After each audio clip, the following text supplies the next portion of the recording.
Good morning. Good morning, good people. It's about 6 o'clock. Here we are in Southwest Nevada. It is December 2nd, 2025. My name is Edward Bevilacqua, and this is Department of Career Services, where our goal is to help our students and interested people on their journey through this life.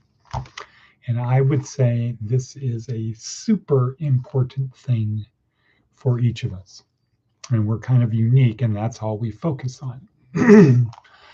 We're not giving you what's new, how to do this, how to do that. This is like focus on your trajectory through this world with the belief that you have a transcendent soul, not you. We each have a soul that transcends death.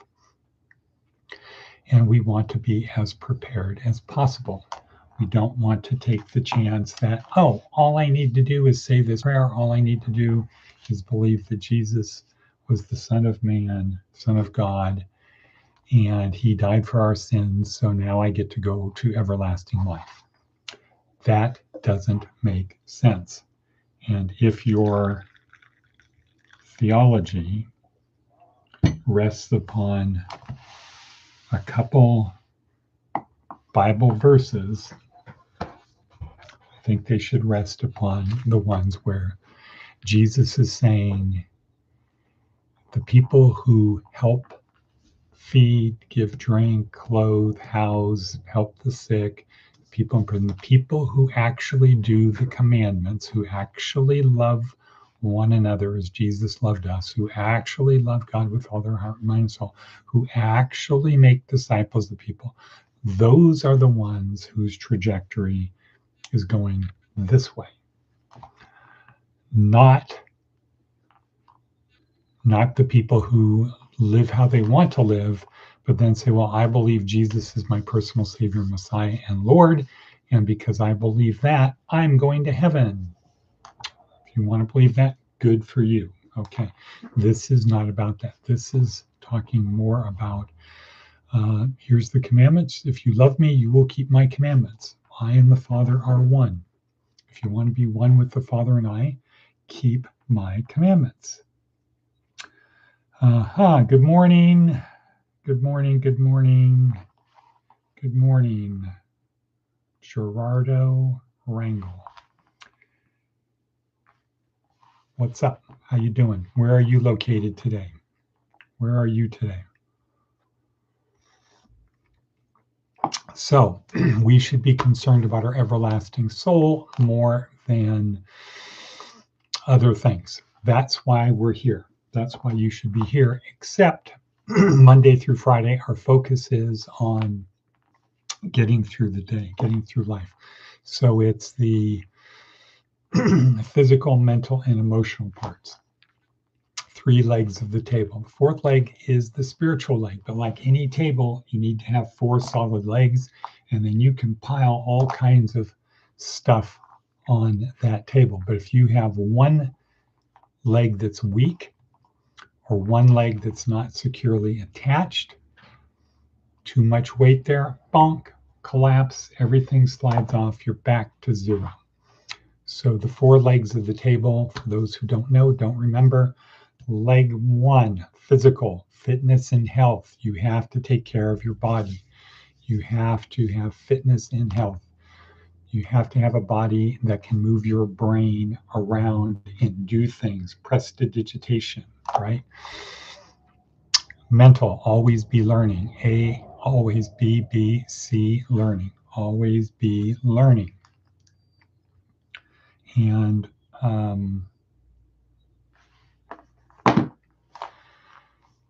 well, I'll tell you with this AI stuff that's going on, if you do not know AI, you are hosed. You will be hosed, brother.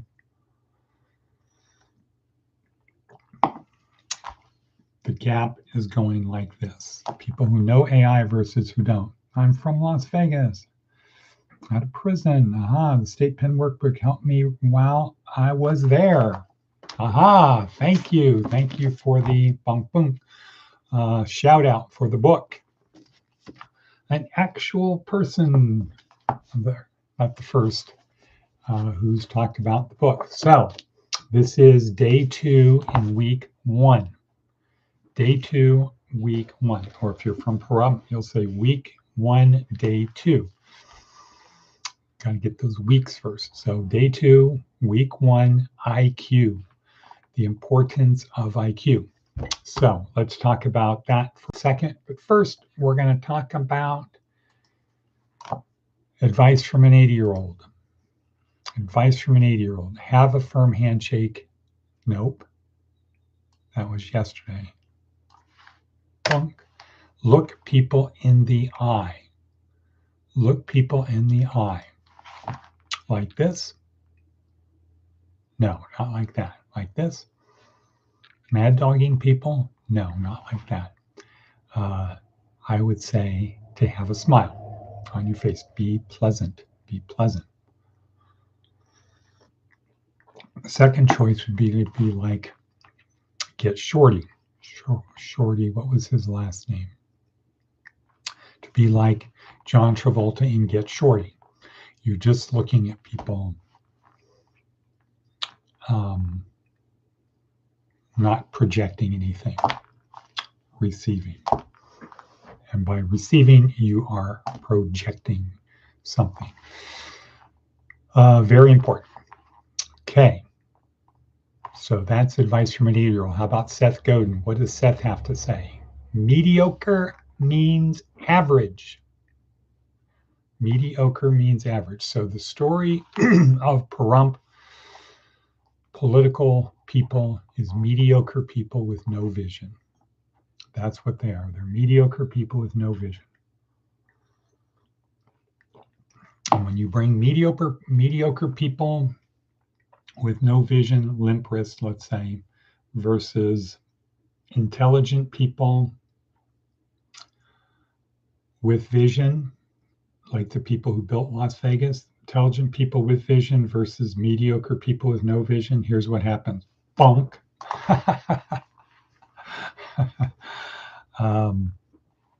That's what happens. Mediocre people with no vision have no chance against people with high IQ and vision, which is the TED Talk for today, Jordan Peterson. But let's see what he has to say. Mediocre means average. 2 different ways to consider this. First, in the marketplace, where most people, most of the time, want the thing that most people want, the average is 1. Exceptional is the exception. The average 1. Let me say that again. First, in the marketplace, where most people, most of the time, want the thing that most people want, the average 1. Exceptional is the exception. People want the average. Most of the time, most of the people want what most people want, which is the average. Second, in the committee meeting, where the easiest way forward is to send off interesting edges.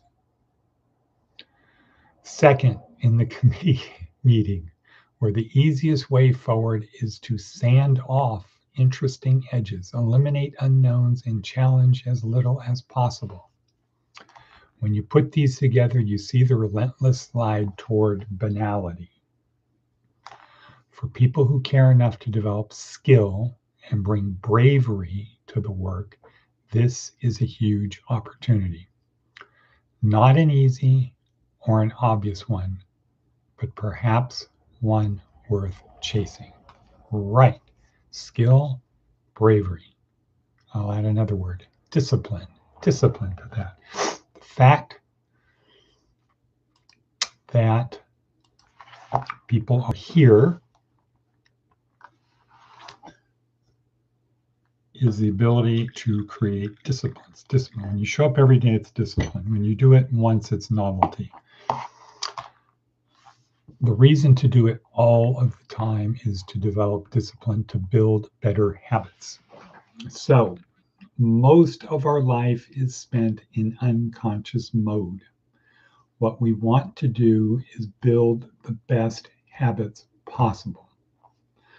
That frees our conscious brain to be able to focus on tasks. That's why people train. That's why you go to the shooting range. That's why Army Rangers are Army Rangers, SEALs are SEALs, because they practice repetition, repetition, repetition. They're not thinking about how to fire the weapon. They're firing the weapon. So, what does that mean? Showing up creates a routine. Routine, discipline, routine, yeah. So part of discipline is having a routine, and you do it.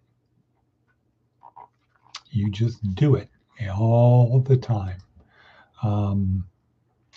Let's see, who is it?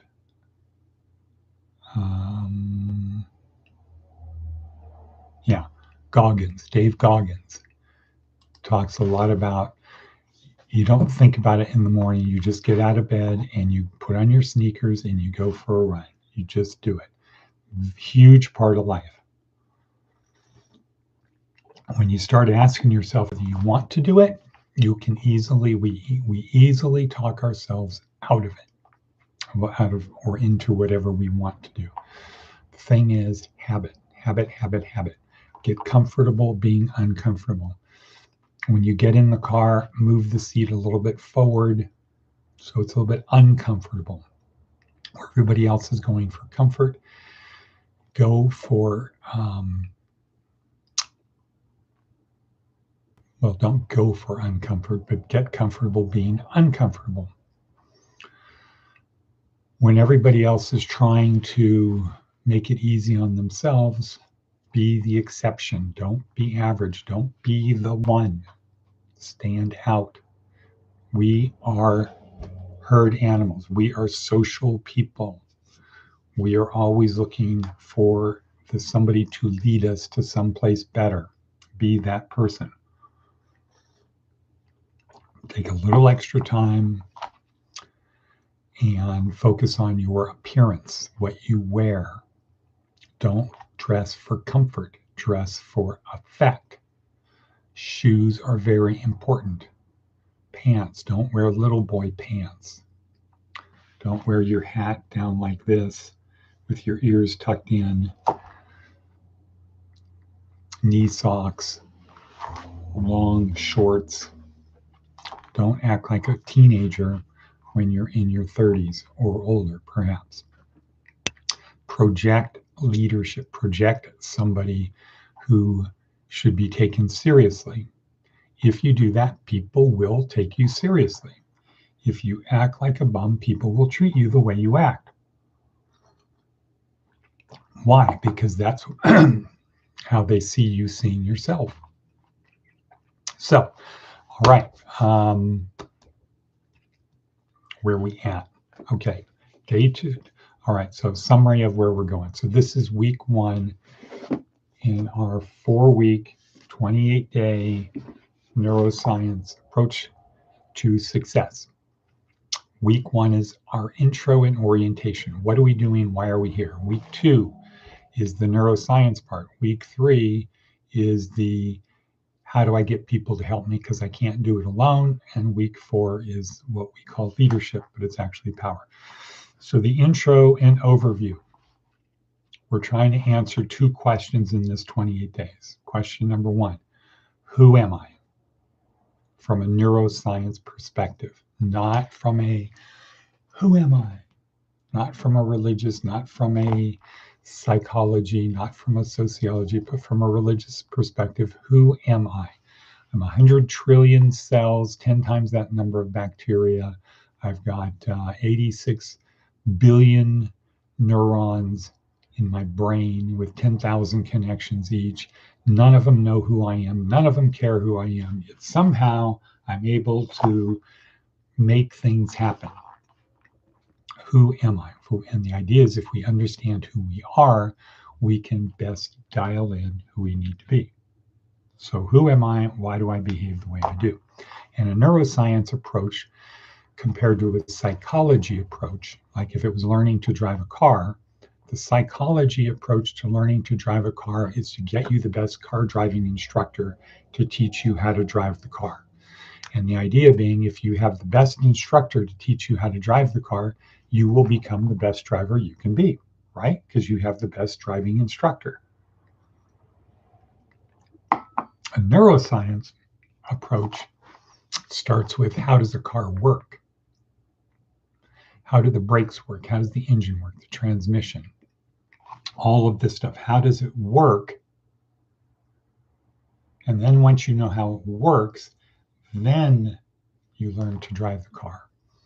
And the main reason being, if all you know how to do is drive the car and something happens, you don't know what to do. You're driving along and all of a sudden you hear a clunk, clunk, clink. If all you know how to do is drive a car, you don't know what to do about that. If you know how a car works, you might say, oh, clunk, clunk, clink. That's probably this, versus clink, clink, clunk. Right? So that's the value. When something goes wrong, if you know how to do it, you're better prepared. You can go to IKEA. No, you can go to a store and buy furniture. You can go to IKEA and buy a furniture kit. You can go to wood shop and learn how to make a table.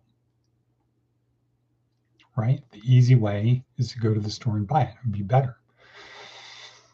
But if the table breaks, if something happens to the table, can you fix it? Probably not. Probably not. Okay, let's talk about IQ for a second and why it's so important. Okay, think of a clock.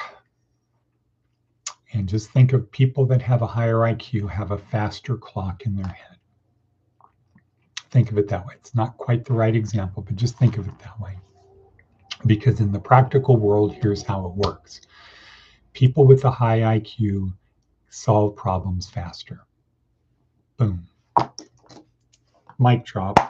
That's it. Higher IQ, solve problems faster if you're trying to solve a problem.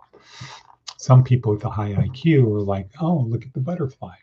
Okay, but we're not talking about those people. We're talking about, we're trying to get something done.